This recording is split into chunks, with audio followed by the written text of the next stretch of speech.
Bienvenue dans cette vidéo où nous allons voir ensemble le modifier Dynamic Paint. Ce modifier propose une fonctionnalité très intéressante qui peut servir à beaucoup de choses. La seule limite, c'est votre imagination. Vous aurez besoin pour suivre cette vidéo du fichier préparamétré 0218 dynamicpaint.blend que vous trouverez sur alform.com dans ressources. Vous êtes prêts? Alors on y va. Pour commencer, il faut un canevas et une brosse. Le canevas va recevoir les informations et la brosse va interagir avec le canevas. Pour tous deux, donc pour notre tête de singe et notre plan, vous allez ajouter un Dynamic Paint. Pour la tête de singe, nous allons modifier ce Dynamic Paint en brush. Donc au lieu de canevas, on va mettre brush, qui veut dire brosse en anglais. Appuyez sur New Brush et laissez les paramètres ainsi. Nous y reviendrons plus tard. Ensuite, pour le plan, ajoutez un canevas.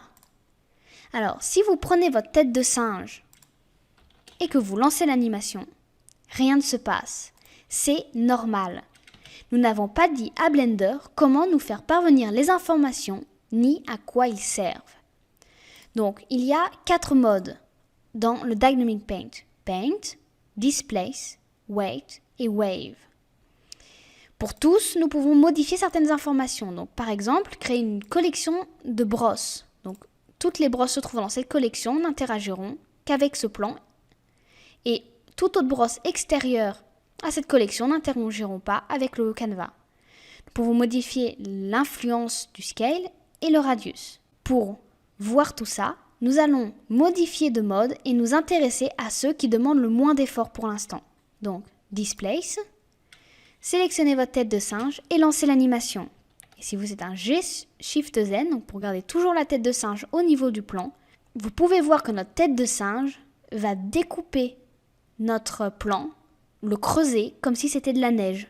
Vous pouvez resélectionner le plan et activer Dissolve. Et maintenant, regardez ce qui se passe. Une fois que la tête de singe a quitté l'emplacement précédent, petit à petit, Blender va reboucher les trous.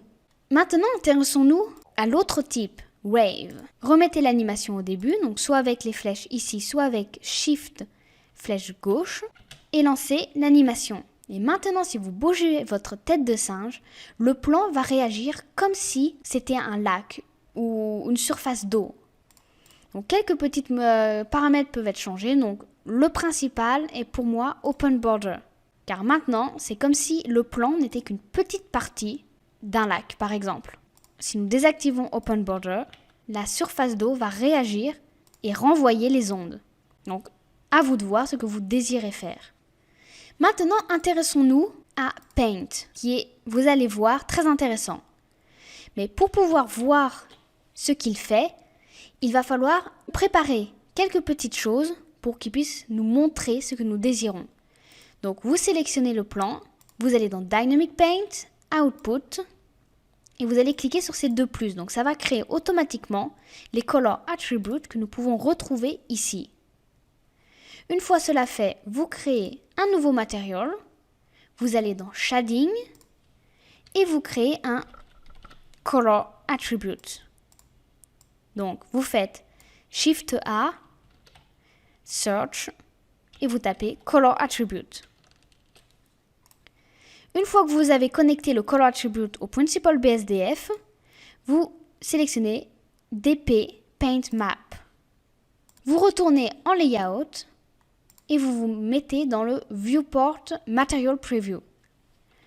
Vous allez au début, vous sélectionnez votre tête de singe et maintenant si nous bougeons notre tête de singe, vous pouvez voir que nous dessinons sur notre canevas. Donc plusieurs paramètres intéressants sont disponibles. Nous pouvons donc utiliser Dissolve, donc il ne marche pas très bien au niveau du Paint. Nous pouvons aussi faire sécher notre peinture. Donc, pour voir ceci, nous allons retourner en Shading, copier le Color Attribute, sélectionner Weight Map, donc la map concernant l'humidité, donc d'où le terme dry qui veut dire sécher. Et vous allez connecter le Color à Roughness. Maintenant, nous avons notre canevas qui est brillant.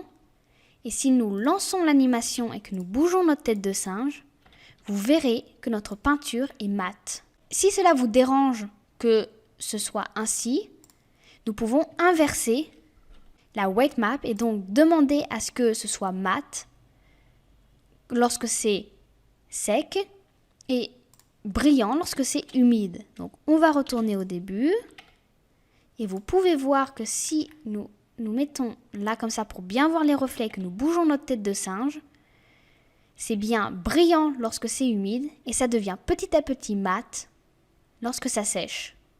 Donc nous pouvons modifier le temps que prend la peinture à sécher. Et on va s'intéresser maintenant aux effets. Donc vous allez voir, ils sont vraiment incroyables. Commençons par spread, donc qui veut dire s'étendre en quelque sorte. Et regardez ce qu'il se passe. Notre tête de singe, lorsqu'elle entre en contact avec notre canevas, va créer une tache et cette tache va s'étendre encore et encore. Quelque chose que vous pouvez combiner, c'est vous resélectionnez le canevas, mettez dry et mettez-le à 50 on va dire. Et maintenant, si nous bougeons notre tête de singe, vous pouvez voir qu'elle continue de peindre, ça va se répandre un petit peu et petit à petit, lorsque ça va sécher, ça va arrêter de se répandre. Donc d'où l'intérêt d'avoir le dry qui va nous permettre de limiter certaines actions, certains effets. Après spread, nous avons drip. Donc regardez, si je bouge ma tête de singe, la peinture que je mets va descendre un petit peu. Donc on va modifier le dry et le remettre à 500 comme c'était au départ. Vous resélectionnez votre tête de singe et maintenant, la peinture va couler le long de la face. Donc ça va utiliser la gravité. Donc c'est très très intéressant si par exemple vous désirez faire un jet de peinture ou je ne sais pas quoi d'autre. Nous avons ensuite streak.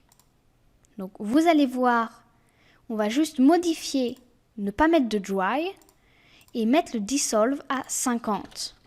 C'est le seul moment où le dissolve marche plus ou moins. Remettez au début, on va annuler la rotation avec un Alt R. On relance et si maintenant nous bougeons notre tête de singe, vous allez voir que ça va sécher en partant des bords et en arrivant petit à petit jusqu'au centre. Enfin, dernière petite fonctionnalité intéressante pour ce mode Paint, nous avons Initial Color. Donc, nous pouvons sélectionner un UV Texture, donc une image, un Vectex Color, ou bien une couleur tout simplement.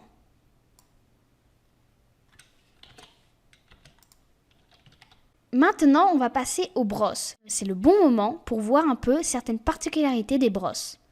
Donc, nous pouvons changer la couleur.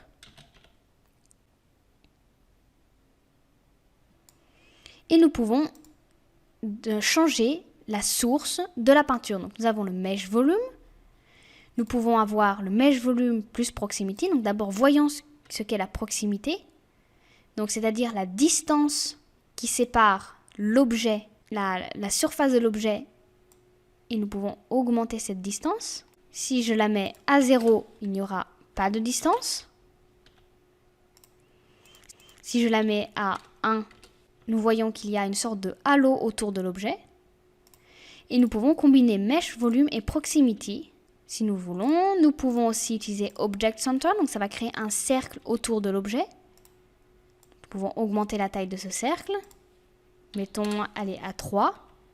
Et maintenant, il y aura un cercle de 3 unités autour de l'objet, quelle que soit sa forme. Et enfin, nous avons Particle System. Donc, j'ai créé ici dans les brosses un Particle System et vous voyez que lorsque nous sélectionnons Particle System, que chaque point va créer une petite tache au niveau du canevas. Donc c'est le bon moment pour utiliser le Brush Collection. Et vous voyez que si la tête de singe influence encore le canevas ici, si je mets Brush Collection et que je resélectionne ma tête de singe, celle-ci n'influencera plus le canevas et il n'y aura plus que ce sélectionné, donc c'est-à-dire ce contenu dans la collection, qui fonctionneront.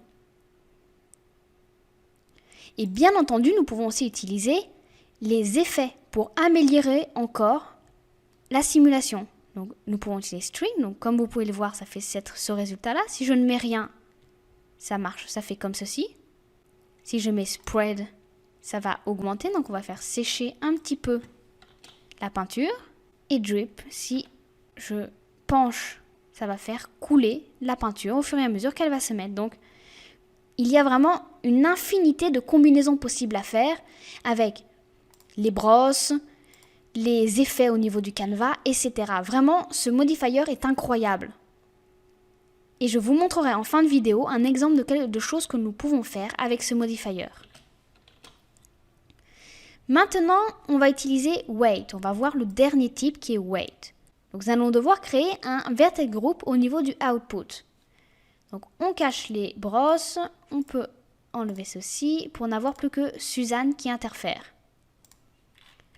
Et on va créer le vertex group que nous pouvons retrouver ici. Donc, une fois que c'est fait, c'est bien beau, mais si nous sélectionnons notre tête de singe, il ne se passe rien.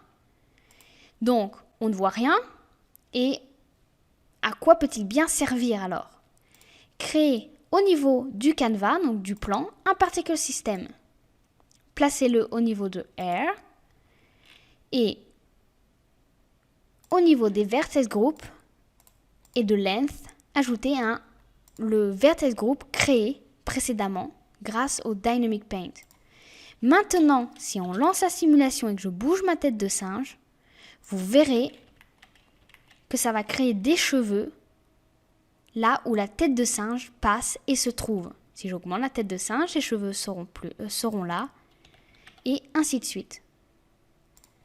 Donc, bien entendu, comme pour les autres modifiers, nous avons Dissolve. Donc là, c'est ce que nous avons vu à l'instant, où les cheveux vont se réduire petit à petit. Et si nous désactivons Dissolve et que nous bougeons notre tête de singe, ça va faire pousser les cheveux au niveau de là où elles se trouvent.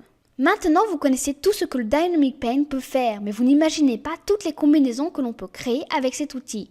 Regardez cette animation réalisée pour un logo. Les arbres poussent, les couleurs apparaissent, tout ça avec Dynamic Paint.